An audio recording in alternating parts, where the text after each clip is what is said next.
I'm a funeral director at Moonvale Memorial Chapel in Ravenshollow, Vermont, or at least I was, until I permanently closed the doors and walked away from everything 3 months ago. You can call me Seraphina, Sera Blackthorne, if you want. During my 4 years running my grandmother's funeral home, I thought I understood death, the finality of it, the sacred process, the delicate dance between grief and healing. But what I'm about to tell you about is what I discovered in that cursed basement that made me question everything I thought I knew about death, the afterlife, and what happens to souls when they refuse to cross over. My life before death became my business. My story doesn't begin in a funeral parlor surrounded by caskets and flowers. It starts in a cramped studio apartment in Burlington, where I was working as a forensic accountant for the state of Vermont. At 31, I had built what most people would consider a successful life, a steady government job, a modest savings account, and a predictable routine that kept me far away from anything remotely connected to mortality or the supernatural. My relationship with death had always been complicated. When I was 7 years old, my parents, Victoria and Edmund Blackthorne, died in a house fire that consumed our family home in Ravenshollow. I was spending the night at my grandmother's house that evening, a sleepover that quite literally saved my life. The trauma of losing both parents so young had left me with an almost pathological fear of death, funerals, and anything that reminded me of that terrible night. My grandmother, Cordelia Blackthorne, had been Ravenshallow's only funeral director for over 50 years. She was a woman of extraordinary strength and peculiar gifts. People in town whispered that she could sense when someone was about to pass, that she had conversations with the recently deceased, and that her funeral home was a place where the boundary between life and death was somehow thinner than it should be. But these were just small-town rumors, the kind of folklore that grows around anyone who spends their life in service to the dead. After my parents' funeral, which Cordelia handled with heartbreaking tenderness, I was sent to live with my aunt in Burlington. I rarely returned to Ravenshollow, visiting my grandmother only on major holidays and keeping those visits as brief as politeness would allow. The funeral home, with its Victorian Gothic architecture and perpetual scent of lilies and embalming fluid, felt like a monument to everything I had lost. The call that changed everything on September 23, 2019, at exactly 3:17 a.m., my phone rang with the call that would fundamentally alter the trajectory of my life. Sheriff Daniel Moorcock's voice was heavy with exhaustion and something else, a kind of bewildered unease that I would later understand all too well. "Sera, I'm sorry to wake you, but it's about your grandmother. We found her this morning in the funeral home. She passed peacefully in her sleep, sitting in her office chair, as if she had simply decided it was time to go. There's no sign of distress, no indication of pain. She left specific instructions that you were to be notified immediately." Cordelia Blackthorne was 78 years old and had been the cornerstone of Ravenshallow's community for decades. She had guided thousands of families through their darkest hours, had held the hands of grieving spouses and devastated parents, and had somehow always found exactly the right words to offer comfort in the face of incomprehensible loss. The funeral arrangements fell to me by default. I was her only living relative, and she had made her wishes crystal clear in documents that Sheriff Moorcock delivered to me later that day.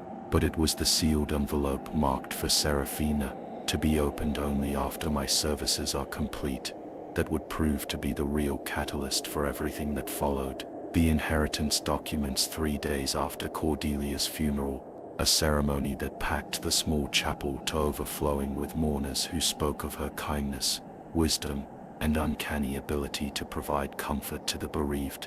I finally opened that sealed envelope. Inside, I found documents that would change everything I thought I knew about my future. Cordelia had left me Moonvale Memorial Chapel in its entirety, the funeral home, the adjacent Victorian mansion that served as the director's residence, all the equipment, the business accounts, and most surprisingly, a detailed letter explaining her decision in handwriting that seemed to shimmer slightly in the lamplight.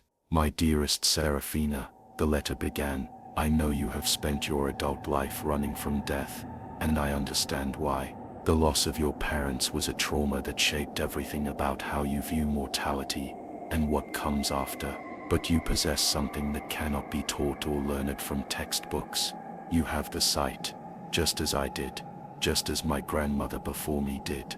It runs in the Blackthorne women, passed down through generations like a sacred responsibility." The letter continued for several pages, describing abilities I didn't understand and responsibilities I had never wanted. According to Cordelia, the Blackthorne women had served as more than funeral directors. They were bridges between worlds, helping souls find peace and ensuring that the dead found their proper rest. The funeral home itself was built on what she called thin ground, a place where the veil between life and death was naturally permeable.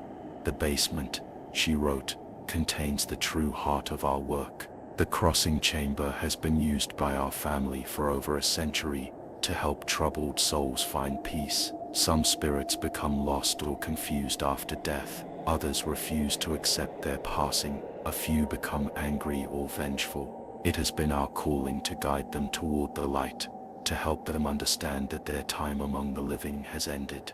I read the letter 3 times, each reading making me more convinced that my grandmother had been suffering from some form of dementia in her final years. Spirits, crossing chambers, the sight. It sounded like the delusions of someone who had spent too many decades surrounded by grief and death. But there was one passage that gave me pause. "You have always been able to sense things others cannot, Sera.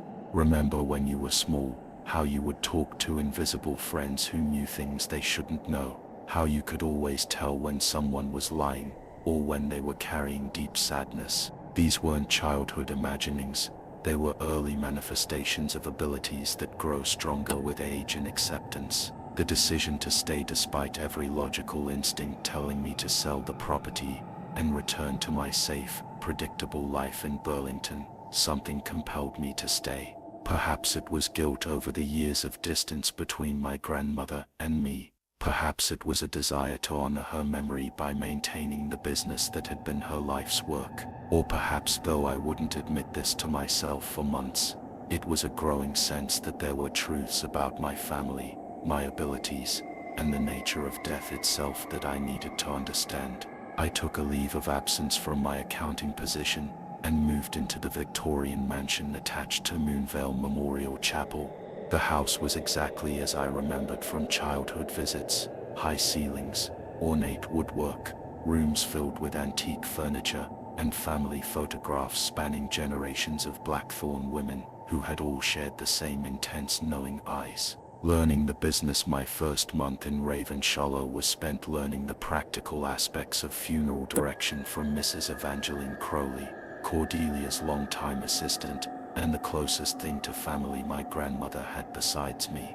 Evangeline was 73 years old, sharp as a tack, and possessed an encyclopedic knowledge of both the funeral business and the supernatural peculiarities that seemed to follow the Blackthorne family like shadows. "Your grandmother had a gift," Evangeline told me during my first week, as she showed me how to arrange flowers and prepare viewing rooms. She could sense when the dead were restless, when they had unfinished business, or were too frightened or angry to pass on. Most funeral directors simply prepare bodies and console families. Cordelia did that too, but she also helped souls find peace. I nodded politely, while internally dismissing what I assumed were the superstitions of 2 elderly women who had spent too many years in the death industry. Every profession has its folklore, its traditions that grow more elaborate with each retelling.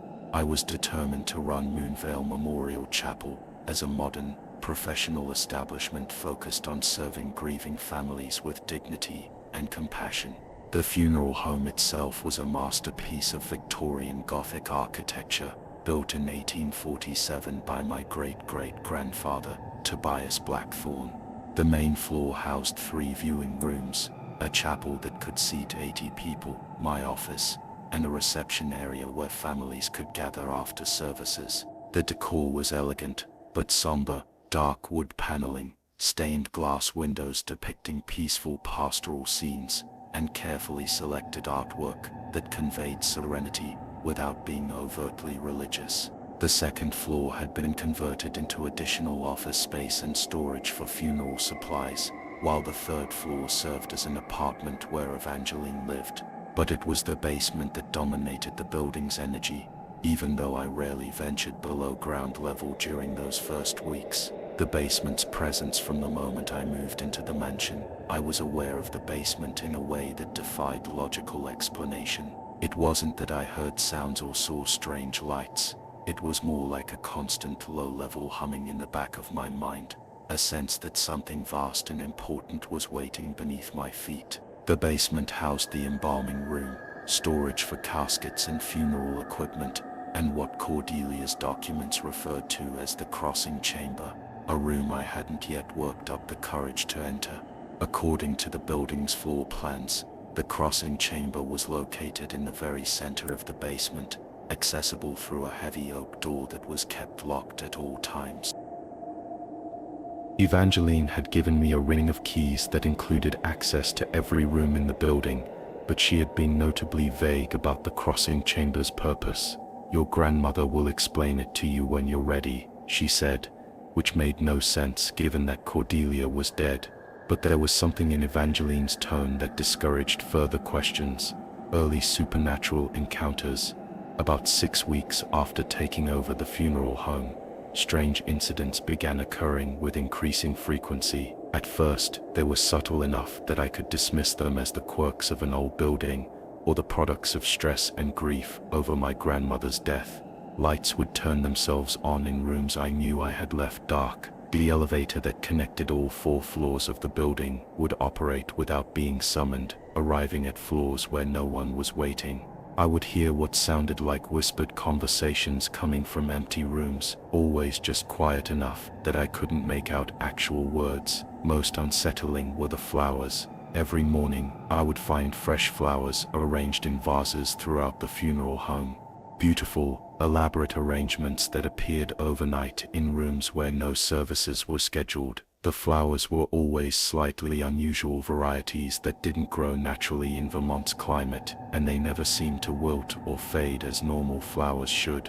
When I asked Evangeline about these incidents, she would simply nod, knowingly, and say, "The building is welcoming you. Your grandmother always said that Moonvale Memorial Chapel was alive in its own way, responsive to the needs of both the living and the dead." My first challenging case, the incident that would ultimately lead me to the crossing chamber, began with what seemed like a routine case. The Ashworth family contacted us after their 19-year-old daughter, Lydia, died in a car accident on the winding mountain road that connected Ravenshollow to the highway. Lydia had been a sophomore at the University of Vermont, home for winter break. When the accident occurred on a snowy December evening, the family requested a traditional viewing and funeral service, which was standard procedure for us. Lydia's parents, Margaret and Thomas Ashworth, were devastated but determined to give their daughter a proper goodbye. They chose our largest viewing room and invited the entire community to pay their respects to a young woman who had been beloved for her kindness, intelligence, and dreams of becoming a veterinarian. But from the moment Lydia's body arrived at the funeral home, something felt wrong. The temperature in the embalming room dropped noticeably whenever I was preparing her for viewing. Equipment would malfunction for no apparent reason. Most disturbing, I began experiencing vivid dreams about a young woman who looked exactly like Lydia, standing in various locations throughout the funeral home and seeming to mouth words I couldn't understand. The dreams became so intense that I started avoiding sleep, staying awake late into the night, reviewing paperwork or cleaning already spotless rooms. It was during one of these insomniac episodes that I first heard her voice. The voice in the night. I was in my office at approximately 2:30 a.m. on December 18, 2019, reviewing the next day's schedule for Lydia's viewing, when I heard it clearly. A young woman's voice calling from somewhere below me. "Please, the voice said, and it was filled with such desperate sadness that it made my chest ache. Please help me. I don't understand what's happening. I can't find the way home. My rational mind immediately began generating explanations. I was exhausted from weeks of disturbed sleep.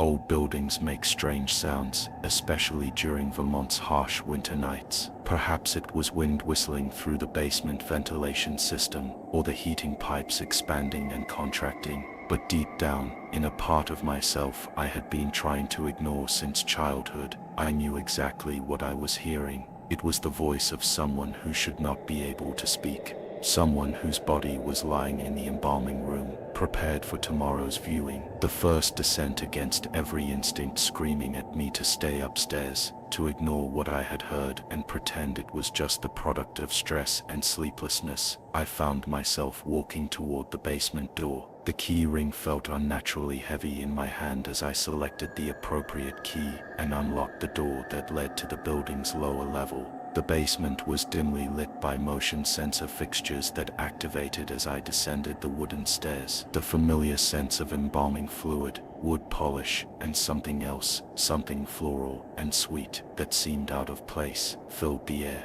The embalming room was to my right, its door slightly ajar. To my left was the storage area for caskets and funeral supplies, and directly ahead, at the end of a short hallway, was the oak door that led to the crossing chamber. "Hello?" I called out, my voice echoing strangely in the confined space. "Is someone down here?" The response came from the direction of the crossing chamber, not words, but a sound of such profound grief that it seemed to bypass my ears and resonate directly in my bones. It was the sound of someone crying, but magnified and distorted in a way that suggested the tears were being shed by something that no longer possessed a physical body capable of producing them. As I approached the locked oak door, the crying grew louder, more desperate, and then, impossibly, I heard Lydia Ashworth's voice as clearly as if she were standing beside me. "I know you can hear me," she said. "You're different from the others. You have the gift,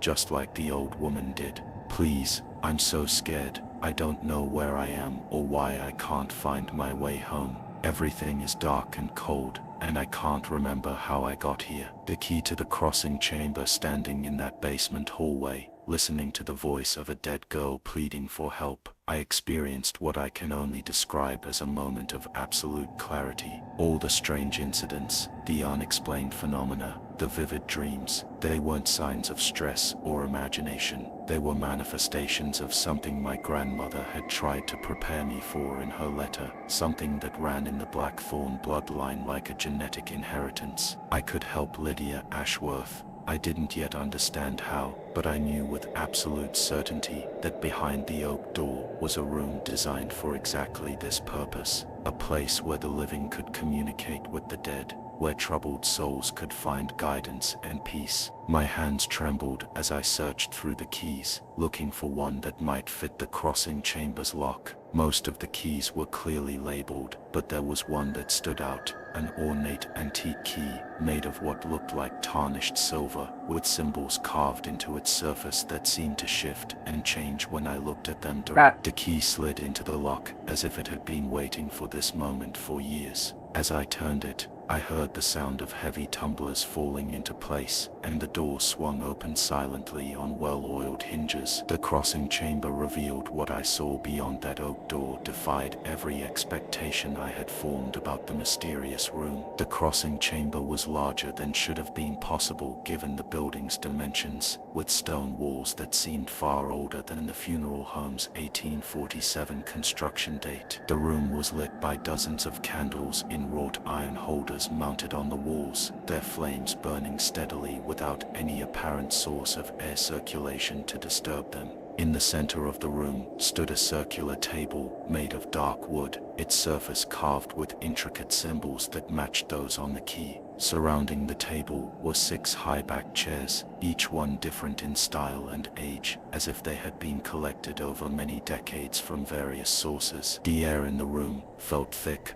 almost viscous, and charged with an energy that made the hair on my arms stand on end. But most remarkable was the presence I felt the moment I stepped into the chamber. It was as if the room was occupied by dozens of invisible visitors, all waiting patiently for something to happen. The temperature was noticeably warmer than the rest of the basement, and there was a sense of anticipation, of held breath, that suggested I was about to witness something extraordinary. "Lydia," I called out softly, "are you here?" The response was immediate and unmistakable. A young woman materialized in one of the chairs around the table, not slowly or gradually, but all at once, as if she had simply stepped from invisibility into visibility. She looked exactly as she had in life, 19 years old, with long brown hair and kind eyes that were now filled with confusion and fear. "You can see me," she said, her voice filled with wonder and relief. "The old woman told me that someday someone would come who could help me understand. She said I had to wait in the cold place until the new guardian learned to use the gift." "The old woman?"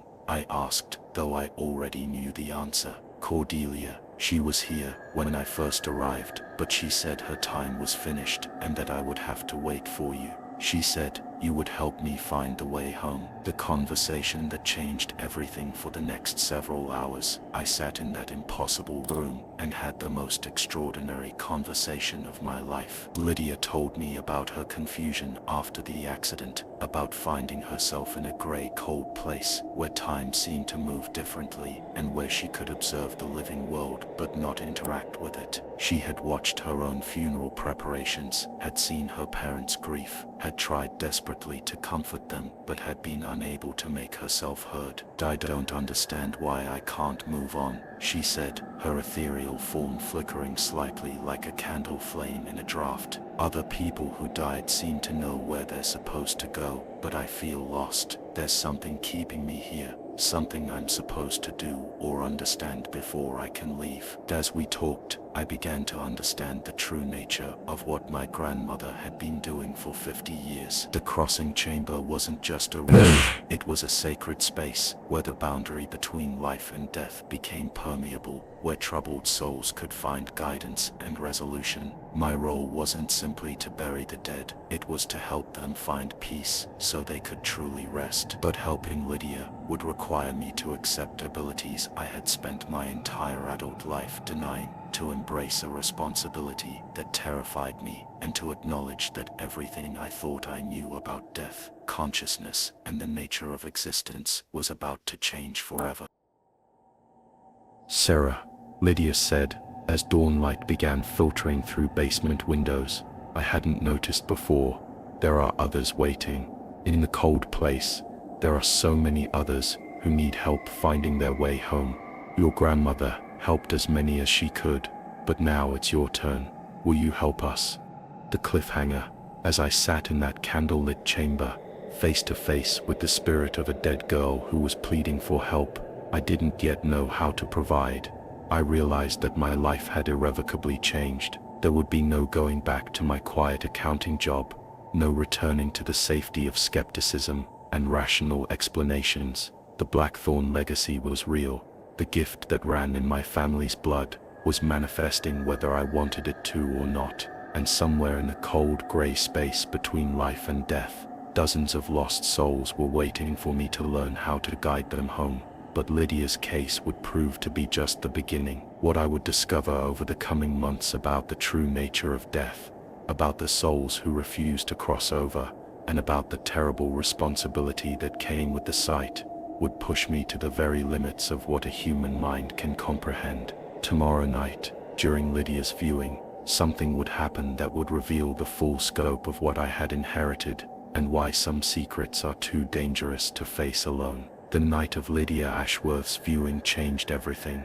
I thought I knew about death, the afterlife, and my own capabilities. As families gathered in the chapel to pay their respects, I could feel a growing tension in the air. Something was building toward a confrontation I wasn't prepared for. During the viewing, I noticed Lydia's parents standing beside her casket, their grief so profound it seemed to create ripples in the air around them. But what terrified me was that I could see Lydia herself, standing beside her own body, reaching out desperately to touch her mother's face. Her spirit was becoming more solid, more visible, and I realized with horror that others might soon be able to see her too. "She won't leave," whispered Mrs. Evangeline Crowley, appearing beside me. "The connection to her parents is too strong. She's anchoring herself to their grief instead of accepting her death." As the evening progressed, the temperature in the chapel began dropping dramatically. Candles flickered without any wind, flowers wilted before our eyes, and then, during the pastor's final prayer, Lydia's spirit began to scream, a sound of such anguish that several mourners looked around in confusion, sensing something without understanding what. "Help me," Lydia's voice echoed through dimensions only I could perceive clearly. "I can't leave them like this. They need me."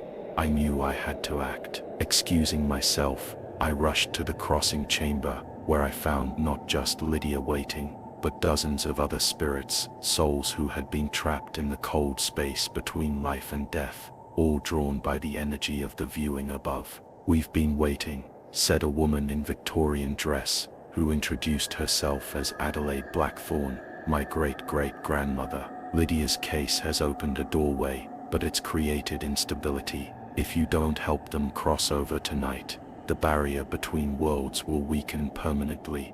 What followed was the most exhausting and emotionally devastating experience of my life. One by one, I helped lost souls understand why they couldn't move on. A Civil War soldier, still fighting battles that ended 150 years ago. A mother who died in childbirth, refusing to leave her baby. A man who died suddenly, convinced he could still fix the mistakes of his lifetime. Each soul required me to enter their memories, to experience their pain, and help them find resolution. I felt their deaths, their regrets, their love and fear. The process was draining me physically and mentally, but I couldn't stop. The alternative was leaving them trapped forever in that gray, cold limbo. Lydia was the last and most difficult. Her love for her parents had become a chain binding her to the living world. I had to help her understand that true love sometimes means letting go, that her parents needed to grieve naturally to heal. "They'll be okay," I told her, channeling every ounce of certainty I could muster. "Your love will always be with them, but you can't carry their pain for them." Finally, as dawn approached, Lydia smiled, the first peaceful expression I'd seen on her face. "I can see it now," she whispered, "the light. It's beautiful." One by one, the spirits began to fade, moving towards something I couldn't see but could feel, a warmth, a presence that promised rest and peace. But the cost of that night was enormous. When I emerged from the crossing chamber, I was fundamentally changed. I could see death everywhere, the shadows that clung to people who would die soon, the spirits that lingered in places where tragedy had occurred, the thin places where the worlds touched. Over the following months, word spread somehow through the supernatural community. Moonvale Memorial Chapel became a destination for families dealing with hauntings, unexplained phenomena, and restless spirits. I helped dozens of souls find peace, but each crossing took something from me. The breaking point came 6 months later, during a case involving a child's spirit who had been murdered. The darkness I encountered in that child's memories,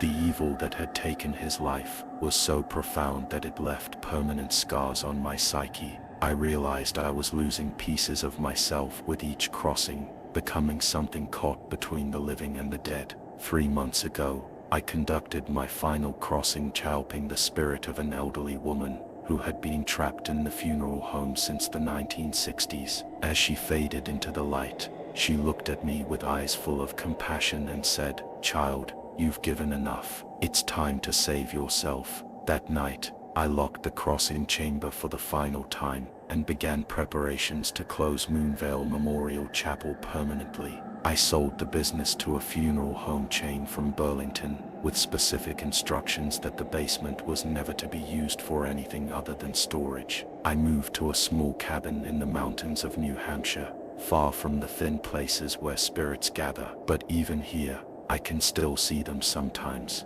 lost souls wandering the edges of my vision, hoping I'll help them find their way home. The gift of the Blackthorne women is real, and it's both a blessing and a curse. I saved dozens of souls from maternal limbo, but the cost was my own peace of mind, my connection to the living world, and ultimately, my ability to distinguish between the realm of the dead and the land of the living. Sometimes, late at night, I hear my grandmother Cordelia's voice on the wind, telling me I did well, that I honored the family legacy. But I also hear the voices of souls I couldn't save, spirits still trapped in the cold space between worlds, waiting for someone else to inherit the gift and the terrible responsibility that comes with it. The Blackthorne legacy continues, even though I've walked away from it. Somewhere, another woman in our bloodline will eventually hear the call, will find herself drawn to help the lost souls find peace. And when that day comes, I pray she's stronger than I was, because the dead never truly rest, and their need for guidance never ends. The basement of Moonvale Memorial Chapel sits empty now, but I know the crossing chamber still exists, still waits for someone with the gift to unlock its doors and help the lost find their way home. That someone just won't be me. I've given all I had to give, and now I'm trying to find my own way back to the living world, one quiet day at a time.